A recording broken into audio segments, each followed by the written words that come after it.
आस्था और दृढ़ संकल्प की अद्भुत मिसाल पेश करते हुए राजस्थान के माधोपुर निवासी 26 वर्षीय सोनू हरिद्वार के हर की पौड़ी से कश्मीर में पवित्र अमरनाथ गुफा तक की एकांत तीर्थ यात्रा कर रहे हैं। युवा श्रद्धालु जो पहले ही 616 किलोमीटर की दूरी तय कर उधमपुर पहुंच चुके हैं, पवित्र तीर्थ स्थल पर जल चढ़ाने के लिए 16 लीटर पवित्र गंगा जल लेकर जा रहे हैं। इस कठिन कार्य के पीछे अपने उद्देश्य को व्यक्त करते हुए सोनू ने युवाओं को नशे से दूर रहने और आध्यात्मिकता को अपनाने के महत्व पर जोर दिया। आज निकले हुए मुझे 24 दिन हो गए हैं और मैं हरिद्वार से हर की पौड़ी से मैंने गंगा जल भरा हुआ था।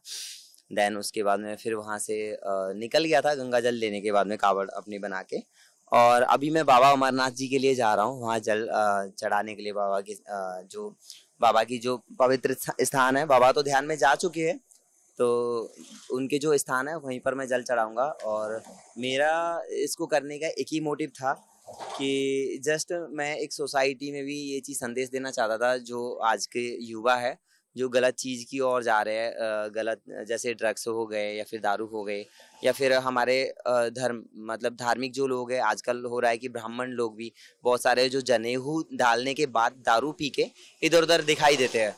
तो मेरा उनके लिए भी मोटिव है। कुछ ही लोग की बात कर रहा हूँ मैं, सभी के ऊपर ये कमेंट नहीं उठा रहा।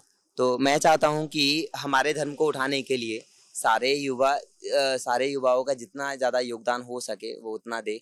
जितने ज़्यादा हमारे धार्मिक स्थान है वहाँ पर अगर तीर्थ यात्राएँ करें तो उसके लिए मैंने ये जल उठाया है। और दूसरी बात कि केदारनाथ जैसी चढ़ाई में जहाँ पर लोग सिर्फ जाने के लिए मात्र 16 से 18 किलोमीटर की चढ़ाई है, उसके लिए गौरीकुंड से वहाँ जाने के लिए लोग घोड़ों का सहारा लेते हैं, खच्चरों का सहारा लेते हैं।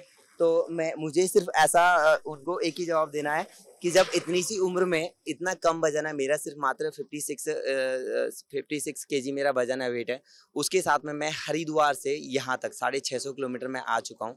650 से ज़्यादा ही हो गया होगा समथिंग। तो जब मैं इतना आ चुका हूँ और मैं तो बीमार भी रहता हूँ, फिर भी मैं इतना कुछ कर सकता हूँ, और वो भी 16 लीटर जल के साथ, गंगा माँ के साथ मैं यहाँ पर पहुँचा हूँ। तो क्या वो लोग सिर्फ 18 किलोमीटर की चढ़ाई पैदल नहीं कर सकते?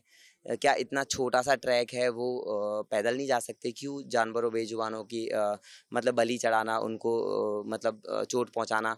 कि मंदिर तो जा रहे हैं लोग, लेकिन पाप के भागीदार बन के जा रहे हैं।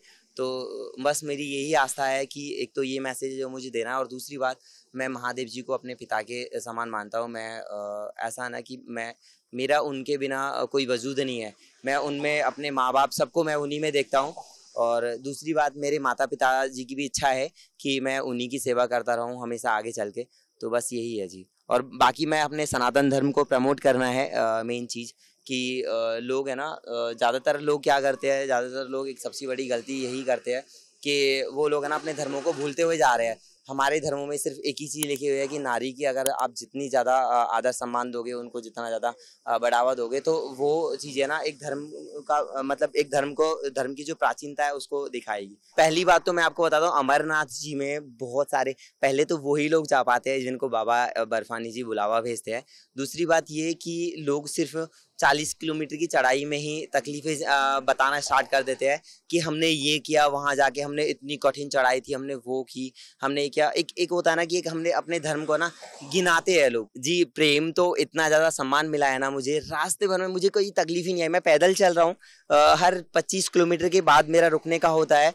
अभी आप लगा लो कि मैं होटलों में नहीं रुक रहा, ज़्यादातर लोगों के घरों में मैं स्टे कर रहा हूँ। तो लोग मुझे पनाह दे रहे हैं। वो क्यों दे रहे हैं? क्योंकि एक धर्म का कार्य मैं कर रहा हूँ, और वो लोग है ना इतना जुड़े हुए हैं मुझसे धर्म के कार्य के लिए कि आप विश्वास नहीं करोगे कि आगे से आगे सम्मान करना, आदर करना, एक भाई की तरह, एक बेटे की तरह। और एक है ना, एक अपने हिंदू धर्म में कोई इंसान इतना बड़ा कार्य करने के लिए निकला है, तो उसके लिए ना एक अपना जितना भी योगदान हो सकता है उतना ज़्यादा लोग योगदान दे रहे हैं। और सबसे ज़्यादा स्वागत हुआ मेरा जम्मू में, जम्मू के बाद में उधमपुर में भी हुआ।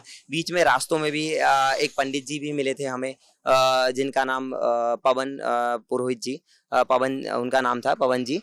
तो उन्होंने भी हमें बहुत ज़्यादा सम्मान दिया, अपने घर लेके गए, अपने बच्चे की तरह पाला, और फिर उसके बाद फिर वहाँ से हमें विदा किया, एक ये सोच के कि हमारा बेटा हमारे घर से यात्रा लेकर आगे के लिए जा रहा है, रवाना हो रहा है।